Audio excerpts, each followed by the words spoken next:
Kevin, jeune Saint-Marien, doit prévoir un budget de 120 € l'année uniquement pour sa carte de bus, face à Muriel, jeune dionysienne, qui elle bénéficie de son Cital Pass gratuit pour les jeunes. Elle conseille son amie de faire sa carte, mais oublie que cette opportunité ne concerne pas tous les jeunes du même réseau de bus. Amélia, Voilà, c'est bien que tu refais un peu. Hein, ben, mais genre, c'est mon famille, on avait une petite fête là-bas. bah, mais ça va, ouais. Ça m'arrive là. Tu vas pas nous retrouver, s'il te plaît? Pourquoi on nous retrouve? Ben, ma petite ticket pour ton envie, ça m'arrive parce que je me fais mon carte là-bas. Ah, vous payez encore le ticket? Ben oui, Ben, pourquoi on paye pas? Ben non, on a une carte gratuite. Ben oui.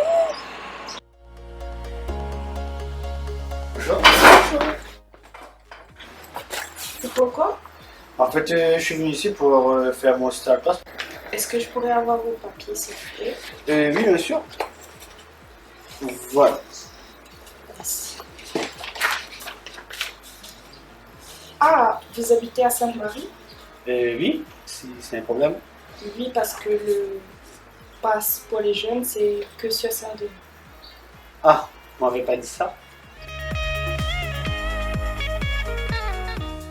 Alors, comme vous avez vu, il y a des inégalités entre les jeunes. Donc, ma question est la suivante. Que proposeriez-vous pour diminuer l'écart d'égalité qui se creuse entre les jeunes?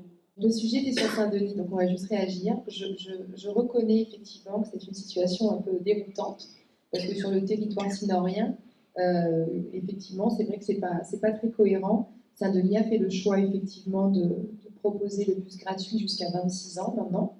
Donc c'est un choix porté par la mairie. Donc c'est la mairie qui prend en charge le coût de tout ça. Et c'est vrai qu'on devrait avoir une réflexion au sein de l'intercommunalité pour que justement que ça soit harmonisé sur les trois villes du territoire sinorien. Si on raisonne à l'échelle d'une ville, c'est vrai qu'on essaye de faire que tous les enfants, en tout cas dans les politiques publiques, soient traités de la même façon. Mais sur le territoire sinorien, c'est un autre sujet.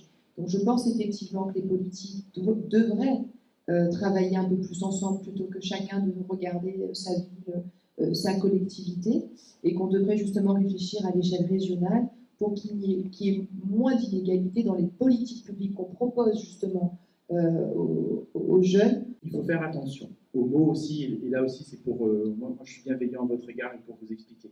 Le bus il n'est pas gratuit. Le bus, en tout cas sur Saint-Denis, il est pris en charge. Comprenez bien aussi qu'un mot a une réalité. C'est-à-dire que c'est la solidarité des gens qui payent les impôts qui permet aux jeunes. Ne l'oubliez jamais ça. Ce sont ces mécanismes de solidarité qui permettront aux jeunes de mieux investir la société.